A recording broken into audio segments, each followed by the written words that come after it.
ఎన్టీఆర్, రామ్ చరణ్లు హీరోలుగా ఆర్ఆర్ఆర్ దర్శక ధీరుడు రాజమౌళి తెరకెక్కిస్తున్నారు. ఆర్ఆర్ఆర్ మూవీ గురించి కొన్ని ఆసక్తికరమైన విషయాలు వెలుగులోకి వస్తున్నాయి. ఆర్ఆర్ఆర్ సినిమా స్టోరీ ఎలా ఉంటుందో ఇప్పటికే రాజమౌళి ఓ హింట్ ఇచ్చారు. తెలంగాణ నుంచి కొమరం భీం, ఆంధ్ర నుంచి సీతారామరాజు ఇద్దరు 2 సంవత్సరాల పాటు మిస్ అవుతారు. ఎటు వెళ్లారో తెలియదు, ఎక్కడున్నారో తెలియదు. 2 సంవత్సరాల తర్వాత స్వతంత్రం కోసం బ్రిటిష్ వారిపై సీతారామరాజు, నిజాం నవాబులపై కొమరం భీం పోరాట యుద్ధాలు మొదలుపెట్టారు. ఆ 2 సంవత్సరాల గ్యాప్ లో వాళ్ళిద్దరూ కలిసి ఉంటే వాళ్లకు ఎదురైన అనుభవాలు ఏమై ఉంటాయి అనే థీమ్ తో ఈ సినిమాని తెరకెక్కిస్తున్నారు రాజమౌళి. నిజంగా రాజమౌళి ఐడియాకు హ్యాట్స్ ఆఫ్ కొట్టాల్సిందే. చారిత్రక నేపథ్యంలో ఒక మంచి స్టోరీ లైన్ ని ఎంచుకున్నారు.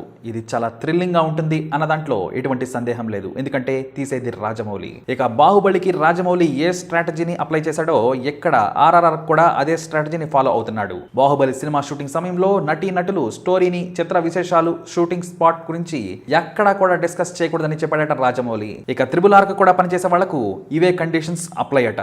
మరి త్రిబుల్ ఆర్ కి సంబంధించి రహస్యాలు ఎంతలా ఉండాలి అంటే రాజమౌళి తన భార్యకు కూడా ఈ రహస్యాలు చెప్పకూడదని తనకు తానే నిబంధన పెట్టుకున్నాడట. అంతలా రాజమౌళి సీక్రెట్ మెయింటైన్ చేస్తూ ఉన్నాడు. ఇక ఎన్టీఆర్, రామ్ చరణ్లు ఈ సినిమాకే హైలైట్. దాదాపు 2 సంవత్సరాల పాటు ఈ సినిమాలో వీరు ఏ సినిమాలో నటించకుండా అనేక అవకాశాలు వదులుకొని దీనికి ఒప్పుకున్నారు. అంటే అంత సంపాదన కూడా పోగొట్టుకున్నారు అని అర్థం. అయితే ఈ మూవీలో నటిస్తున్నందుకు గాను వీరిద్దరూ చెరొక 25 కోట్ల భారీ పారితోషికాన్ని తీసుకుంటున్నట్టు సమాచారం. అయితే ఈ ఆర్ఆర్ఆర్ చిత్రం అనుకున్న సమయం కంటే ఇంకా లేట్ అవుతున్న కారణంగా అదనంగా కూడా వీరికి ఖర్చులు ఇస్తున్నారట నిర్మాత. అదనంగా అంటే షూటింగ్ జరగకపోయినా సరే వారి చిల్లర ఖర్చుల కోసం దాదాపు 10 లక్షల చొప్పున వారి వ్యక్తిగత ఖర్చుల నిమిత్తం ఈ మూవీ నిర్మాత దానయ్య అందిస్తున్నట్లు టాక్. ఈ మూవీ రకరకాల కారణాలతో వాయిదాలు పడుతూ వస్తుంది. అందుకని ఈ ఇద్దరు స్టార్ హీరోలకు వారి ఖర్చుల నిమిత్తం ఈ డబ్బులు ఇస్తున్నాడట నిర్మాత డివివి దానయ్య. అంతేకాదు రాజమౌళికి సైతం 20 లక్షల నిమిత్తం నెలవారీ ఖర్చులు పంపిస్తున్నాడట. ఈ గాసిపులు ఇప్పుడు ఫిలిం నగర్ సర్కిల్లో హడావుడి చేస్తూ ఉన్నాయి. అయితే ఈ సినిమాకు సంబంధించి రాజమౌళి పారితోషికంగా ఎటువంటి మొత్తాలు తీసుకోకుండా ఈ మూవీ లాభాలలో 50% తీసుకుంటున్నాడన్న ప్రచారం కూడా జరుగుతూ ఉంది.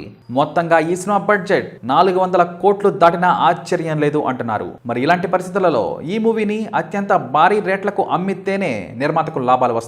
మరి ఆ స్ట్రాటజీ కూడా రాజమౌళికి బాగా తెలుసు. ఈ మూవీ బిజినెస్ ను 600 కోట్ల స్థాయిలో చేయాలని రాజమౌళి వ్యూహం రచిస్తున్నాడట. మరి రాజమౌళి చిక్కితే అది ఖచ్చితంగా మంచి శిల్పం అవుతుంది. నిర్మాతకు లాభాలు కూడా అందుతాయి. మరి వీరి పారితోషికాలపై అలాగే సినిమా బడ్జెట్ పై మీరేమంటారో కూడా తప్పకుండా మీ అభిప్రాయాన్ని కమెంట్ ద్వారా తెలియజేయండి. ఆర్ఆర్ఆర్ పై మరిన్ని అప్డేట్స్ కోసం మై ఛానల్ ఫాలో అవ్వండి. అలాగే తప్పకుండా సబ్స్క్రైబ్ చేసుకోండి.